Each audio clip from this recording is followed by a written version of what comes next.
नमस्कार. आजचा आपला हा एपिसोड म्हणजे संत कृपा झाली इमारत फळा आली, ज्ञानदेवे घातला पाया उभारिले देवालया, नामातयाचा किंकर तेने केला हा विस्तार, जनार्दन एकनाथ खांब दिला भागवत, तुका झालासे कळस भजन करा सावकाश, बहिणा फडक ते ध्वजा निरूपण आले ओजा. अनेकांना माहिती नसेल तर तुकोबांच्या शिष्या असलेल्या आणि ज्यांना तुकोबांचा प्रत्यक्ष सहवास लाभला अशा संत बहिणाबाई पाठक यांची ही रचना आहे. आपला महाराष्ट्र म्हणजे संतांची भूमी, संस्कारांचा संपन्न वारसा या भूमीनं आपल्याला दिला. जगद्गुरु तुकाराम महाराजांनी म्हणलंय की काय सांगू आता संतांचे उपकार, मज निरंतर जागविती. खरंच या सगळ्या संत मंडळींचे इतके उपकार आहेत आपल्यावर की यांच्या ऋणांमधून मुक्त होणं काही शक्य नाही. या संतांनी निर्गुणातल्या देवाला सगुणात आणला. यांनी भक्तिमार्ग सोपा केला. संसारात प्रपंचात जो माणूस स्वार्थी झाला होता त्याला परमार्थाचा मार्ग दाविला. कर्मकांडांमध्ये गुंतलेल्या समाजाला या संतांनी नामाची गोडी लावली. देवाची प्राप्ती होण्यासाठी मनाची शुद्धी महत्वाची, ती खरी ईश्वर भक्ती, हे त्यांनी सहजपणे सांगितलं. आज कारवा मराठीमधून जी गाणी मी घेऊन आलीय ती गाणी नाहीच आहेत, ते अभंग आहेत, कधीही भंग न पावणारे. शाश्वत आनंदाचा हा खजिना आहे. मी याचा अर्थ काय सांगणार आहे की एका ओळीचं निरूपण होऊ शकेल आणि ते खऱ्या अर्थाने समजून घ्यायला, त्यांचा अवलंब करायला आयुष्य थोडं पडेल, इतक्या या सगळ्या मोलाच्या गोष्टी आहेत ज्या त्यांनी सहज बोलणे हितोपदेश असं म्हणतात तशा सांगितलेल्या आहेत. जगाच्या कल्याणासाठी आयुष्य वेचलेल्या या सगळ्या महाराष्ट्रातल्या संत मंडळींना विनम्र अभिवादन करून सुरुवात करूयात. कवी वामन पंडित यांनी संत तुकारामांचं सार्थ वर्णन 2 ओळीत केलंय. ते म्हणजे जयाची वदे पूर्ण वेदांत वाणी, म्हणावे कसे हो तया लागी वाणी, परब्रह्मरूपी असा जो तुकावा, तयाचे तुकी कोण दुजा तुकावा. याहून वेगळं तुकोबांविषयी काय सांगावं. तुकोबांचे अभंग म्हणजे मराठी वाङ्मयाचा अमूल्य ठेवा. 3.5 शतके उलटूनही त्यांचे अभंग आजही आपल्या ओठी आहेत. तुकोबांच्या अभंगामध्ये जेवढा गोडवा आहे, विठ्ठलावरची निस्सीम भक्ती आहे, तितकीच समाजाला योग्य दिशा दाखवण्याची शक्ती. खरा देव कसा ओळखावा हे सांगताना त्यांनी म्हणलंय की जे का रंजले गांजले त्यासी म्हणे जो आपुले, तोची साधू ओळखावा देव तेथेची जाणावा. भक्ती ज्ञान वैराग्याचा संगम म्हणजे तुकारामांची अभंगवाणी. अंतरीची ज्योती प्रकाशली दीप्ती असा दिव्य अनुभव जेव्हा तुकोबांना आला तेव्हा त्या परमेश्वर भेटीचं साक्षात्काराचं वर्णन शब्दात करणं शक्यच नव्हतं. काही चियाबाही झाल्याचा तो अनुभव होता. अंतर्बाह्य फक्त आनंद होता, आनंदाचे डोही आनंद तरंग. आपल्या मनातले जेव्हा सगळे विकार संपतात, म्हणजे काम क्रोध लोभ द्वेष मद मत्सर हे जेव्हा सगळे संपतात तेव्हा उरतो तो निखळ आनंद. मनाने केलेले संकल्प, बुद्धीने घेतलेले निर्णय, ज्ञानेंद्रियांनी मिळवलेलं ज्ञान आणि कर्मेंद्रियांनी केलेली आपली सगळी कर्म चांगली असतील तर हा आनंदाचा डोहा आपणही अनुभवू शकतो हे नक्की.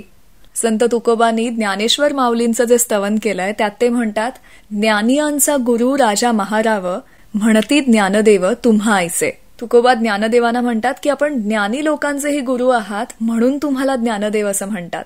मज पामरा हे काय थोरपण, पायीची वहाण पायी बरी असं तुकोबा म्हणतायत. म्हणजे भागवत धर्माचा कळस होण्याचं महत्भाग्य ज्यांना लाभलं ते स्वतःला ज्ञानेश्वर माऊलींची वहाण होण्यात धन्यता मानतात. तर आपल्याला आपली ओळख पटलेली बरी. पुढे ते म्हणतात, ब्रह्मादिक जेथे तुम्हा ओळगणे, इतर तुळणे काय पुढे, तुका म्हणे नेणे युक्तीची ते खोली, म्हणून ठेविली पायी डोई. तुमच्या ज्ञानाच्या खोलीचा थांगपत्ता लागणं आमच्यासारख्यांना शक्य नाही. त्यामुळं असली सगळी व्यर्थ खटपट करण्यापेक्षा तुमच्या पायी मी माझे डोकं ठेवलेलं आहे. आपणही यातून काय तो बोध घेऊयात. आपल्याला इतक्या शंका असतात, इतके नाही तेच प्रश्न मनाला पडलेले असतात की सोपी वाट आपण अवघड करून टाकतो. आपण ज्ञानेश्वरांना ज्ञानेश्वर माऊली म्हणतो.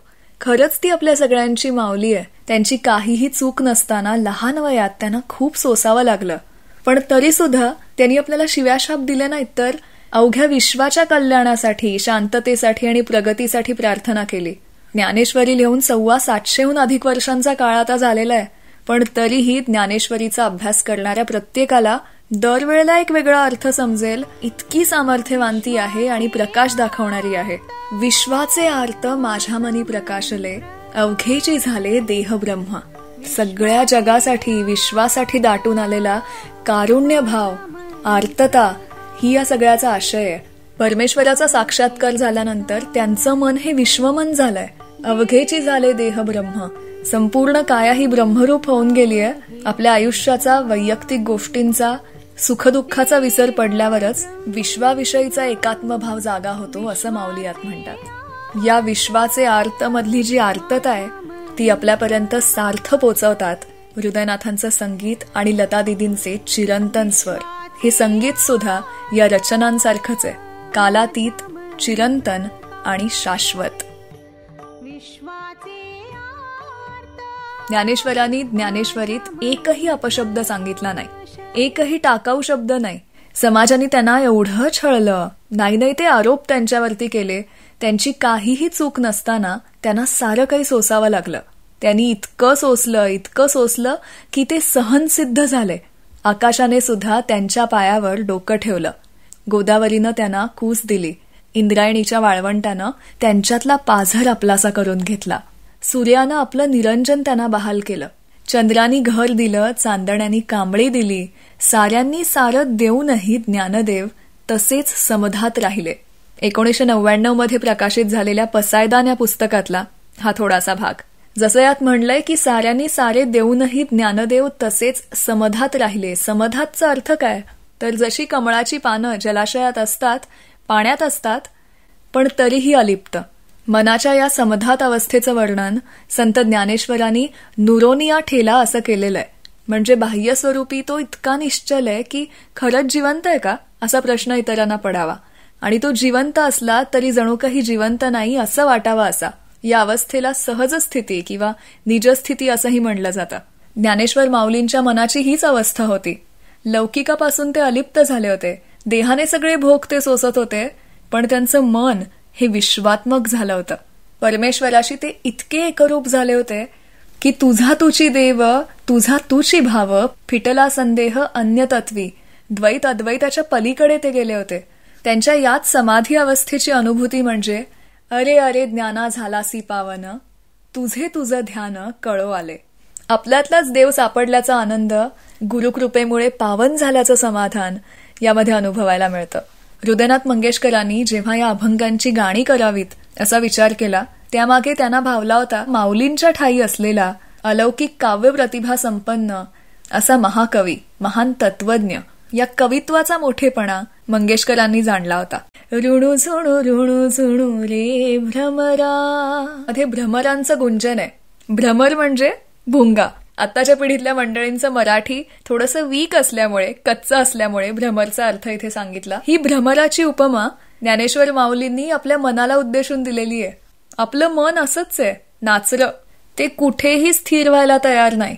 माऊली इथे सुचवतात की हे माझ्या मना, तू सतत या फुलावरून त्या फुलावर उडण्यापेक्षा परमेश्वराच्या चरणाशी लीन हो, तिथे स्थिर हो आणि त्यातून मिळणारा आनंद घे. या परमेश्वर भक्तीची गोडी एकदा चाखून तरी बघ. आजच्या आपल्या एपिसोडचा शेवट आपण पसायदानानं करतोय. पसायदान म्हणजे माऊलींची वैश्विक प्रार्थना. ज्ञानेश्वरीच्या शेवटच्या 18व्या अध्यायातल्या या 9 ओव्या म्हणजे 9 रत्न आहेत. अनेक यज्ञांमध्ये ज्ञानाचा यज्ञ हा सगळ्यात महत्वाचा सांगितलाय. ज्ञानेश्वरांनीही एक यज्ञ आरंभिला होता, जो होता वाग्यज्ञ. आणि म्हणूनच ते म्हणतात की आता विश्वात्मके देवे येणे वाग्यज्ञे तोषावे. संपूर्ण ज्ञानेश्वरी म्हणजे एक अलौकिक रचना आहे, ज्याची सुरुवात होते ओम नमोजी आज्ञापासून गणेश स्तवनाने आणि समाप्ती होते ती विश्वात्मक देवाच्या प्रार्थनेने. यामध्ये माऊली म्हणतात, खळांची व्यंकटी सांडो. खळांचा नाश होवो म्हणलेलं नाहीये. त्यांची ही जी दुष्ट प्रवृत्ती आहे ती नष्ट होवो. खरं तर त्यांना समाजानं किती छळलं, एखाद्याने शिव्याशाप दिले असते, पण माऊलींचा मोठेपणा हाच. चिंता करतो विश्वाची असं सांगणारे ज्ञानदेव या जगावर फक्त प्रेमच करत होते हे यातून दिसून येतं. त्यांनी जे काही सोसलं त्याचा कडवटपणा, त्याचा जरासाही लवलेश आपल्याला त्यांच्यात दिसत नाही. पसायदानात त्यांनी म्हणलंय, चंद्रमेजे अलांछन मार्तंड जेता पहिन, ते सर्वाही सदा सज्जन सोयरे होतू. म्हणजे आपलं संकल्पित कार्य जे आहे ते लवकरात लवकर ज्यांना समजतं, उमजतं, त्या संकल्पाची पूर्ती झाल्यानंतर आता जगणं निष्फळ आहे याची जाणीव होऊन थांबावं हे ज्यांना कळतं ते खरे संत. वयाच्या अवघ्या 21व्या वर्षी आपलं संकल्पित कार्य पूर्ण करून जो मांडलेला खेळ होता तो पूर्ण करून पूर्णविराम घ्यावा असं समजून विश्वासाठीची प्रार्थना करून ही माऊली समाधिस्थ झाली. या सगळ्या संतांची शिकवण आपल्या मनी ठसू दे, नामाची गोडी लागू दे, तुमच्या बोधाचे चिंतन आम्हा घडो रात्रंदिन, आचरणाची नित्य सेवा, दीन म्हणे घडो देवा. आत्ताच्या नव्या पिढीपर्यंत आणि त्यांच्या प्लेलिस्टमध्ये ही अशी गाणी येण्याची जबाबदारी आपण उचलूयात. त्यांनाही हे ऐकावंसं वाटेल, समजून घ्यावंसं वाटेल. ही जिज्ञासू वृत्ती आपण जागी करूयात आणि चांगलंच ऐकूयात. मला काही सांगायचं सुचवायचं असेल तर @सानिका हे माझं इंस्टाग्राम हँडल आहे. सानिका मुतालिक असं तुम्ही गुगल सर्च केलं तरी सुद्धा माझं बरंच इतर कामही तुम्हाला पाहायला मिळेल. तेव्हा इतर प्लॅटफॉर्म्सवरती सुद्धा कनेक्टेड राहूयात. पुन्हा भेटूयात नव्या भागात. तोपर्यंत नमस्कार.